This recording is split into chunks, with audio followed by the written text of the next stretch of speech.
Bueno, hola a todos. Seguimos cambiando totalmente de ámbito y vamos a entrar en el mundo del trasplante. Yo soy Laura y en representación de todo el grupo de trabajo voy a contaros nuestra comunicación que hemos titulado Trasplante renal, como ya han dicho, en pacientes hipersensibilizados, una necesidad creciente. Todos sabemos, tanto centros trasplantadores como no trasplantadores, el problema de la lista de espera actual, que cuesta muchísimo bajar de estas cifras. Y además también sabemos que muchos de estos pacientes en lista de espera están hipersensibilizados y va a ser muy difícil un acceso al trasplante. Aquí en la izquierda os pongo una tabla donde os muestra el número necesarios de cruces que necesita un receptor para tener un 95% de probabilidad de encontrar un donante compatible según su PRA, y vemos como a partir de ciertos PRAs, pequeños decimales, cambian mucho la probabilidad de que tenga un paciente un donante. Y para muchos de estos también su única opción va a ser acceder al trasplante con presencia de anticuerpos donante específico. Son los estudios, es verdad que respecto a pacientes hipersensibilizados en anticuerpo donante específico son más controvertidos en cuanto a si tiene un impacto en la supervivencia del injerto, pero lo que sí que queda bastante claro es que la presencia de anticuerpos donante específico sí que supone una peor supervivencia del injerto en los pacientes trasplantados. Pero también sabemos, y más hoy en día con todo lo que está haciendo, ¿no?, de que no todos los anticuerpos donante específicos son igual de deleterios para el trasplante. Por ejemplo, aquí, en cuanto a la FMI, sí que es verdad que no hay un cutoff establecido de consenso claro a partir de qué MFIs deberíamos ir, deberíamos no, pero sí que parece, ¿no?, que los estudios están bastante enfocados en que a partir de 3.000 sí que esto se ha visto que supone un claro aumento del riesgo de rechazo humoral y, por lo tanto, de peor supervivencia en el injerto.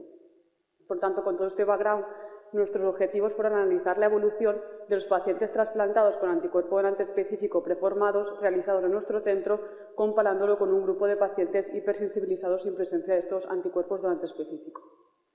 Para ello hicimos un análisis comparativo de trasplantes renales con anticuerpo donante específico, a partir de ahora llamaremos grupo ADE, frente a un grupo de pacientes trasplantados renales hipersensibilizados sin anticuerpo donante específico, grupo no ADE, que a partir de ahora llamaremos, realizados en nuestra unidad desde mayo de 2010 hasta junio de 2024. Los criterios de inclusión fueron que todos ellos mínimo, los ambos grupos, habían recibido mínimo 3 dosis de timoglobulina. El grupo de ADE incluyó CMIs por debajo de 3.000 y un seguimiento mínimo de 6 meses. La presencia de anticuerpo donante específico se analizó mediante tecnología Luminex, single antigen y el análisis estadístico mediante SPS. Aquí un poco, todos usamos más o menos los mismos protocolos, pero para que veáis un poco, en el grupo no ADE utilizamos entre 3 y 5 dosis de timo y los corticoides. Luego, si era PATI, además añadíamos hasta máximo 2 dosis de rituximab y hasta 3 dosis de inmunoglobulinas y luego la triple terapia. Y en el grupo ADE, además de todo esto, añadíamos también hasta máximo 3 plasmaféresis. Nuestros resultados ya fueron, pues en el grupo ADE obtuvimos 42 pacientes, en el grupo no ADE 51, con una media de seguimiento en el grupo ADE de 54,4 meses y en el grupo no ADE de 65,5 meses. Respecto a las características del receptor no me voy a meter mucho porque la verdad es que, como vemos, fueron grupos bastante similares en todas ellas. Respecto a las características del donante, sí que vimos un poquito más de mujeres en el grupo no ADE y más hombres en el grupo ADE, y la mayoría de donantes en ambos grupos fueron de muerte encefálica, pero tampoco con diferencias estadísticamente significativas, y tampoco vimos diferencias en cuanto a la comorbilidad del donante.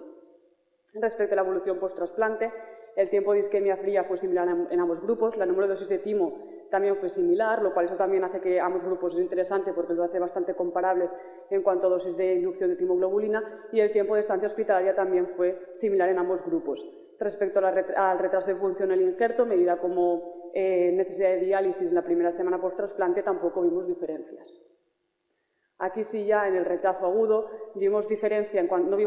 en cuanto a rechazo celular, pero sí que vimos una diferencia estadísticamente significativa en cuanto al rechazo humoral, viendo 8 pacientes de rechazo humoral en el grupo ADE versus 3 en el grupo no ADE.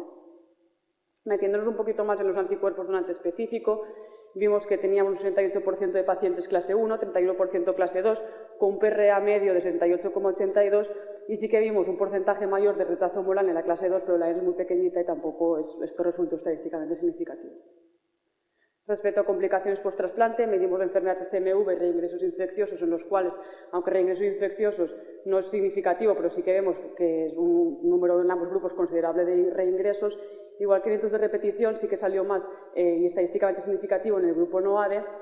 Y respecto a viremia beca y nefropatía beca, sí que nos salió estadísticamente significativo mayor viremia beca y nefropatía beca en el grupo de ADE. Respecto a neoplasias sólidas no cutáneas, no vimos tampoco diferencias en ambos grupos. Respecto a función renal y proteinuria, vimos que hasta los 5 años más o menos se mantenía estable, sin grandes oscilaciones, tampoco vimos diferencias. Y respecto a supervivencia del injerto, aquí otra vez volvimos a ver diferencia, con peor supervivencia del injerto en el grupo AD respecto al grupo no AD, tanto al año de los 3 años como a los 5 años. En el grupo AD vimos 14 pérdidas de injerto, 8 de ellas por rechazo crónico, 4 éxitos, una nefropatía beca y un rechazo agudo, y en el grupo no AD 3 rechazos crónicos, 2 éxitos, una recibida de enfermedad de base y una cardiorrenal. Respecto a la supervivencia del paciente no vimos diferencias, y en el grupo AD pues, tuvimos 4 éxitos, 3 infecciones y una neoplasia, y en el grupo no AD una infección y una neoplasia. Y ya pasando a las conclusiones, pues en nuestra serie sí que observamos un aumento de rechazo humoral y una peor supervivencia del injerto renal en el grupo de estos pacientes con anticuerpo donante específico respecto a aquellos hipersensibilizados, pero sin presencia de estos anticuerpos donante específico, y además de esto también un aumento de la nefropatía BK en el grupo de anticuerpos donante específico, que probablemente esté relacionada, como todos sabemos, con la mayor carga de inmunosupresora en este grupo y que además sabemos que se relaciona también con la nefropatía BK. Sin embargo, consideramos que la presencia de estos anticuerpos hoy en día, y además con la problemática actual que tenemos, no debería suponer una contraindicación para acceder al trasplante en estos pacientes, ya que podría ser su única opción de acceder y además podría suponer una mejoría de la supervivencia con respecto a permanecer en lista de espera. Y con todo el tema de hoy en día que sabemos de los anticuerpos y todo lo que se está estudiando, pues sabemos también que no todos los anticuerpos son iguales y que una selección adecuada del tipo y de la tasa de anticuerpos podría reducir el riesgo de rechazo humoral y su impacto en la supervivencia del injerto. Muchas gracias.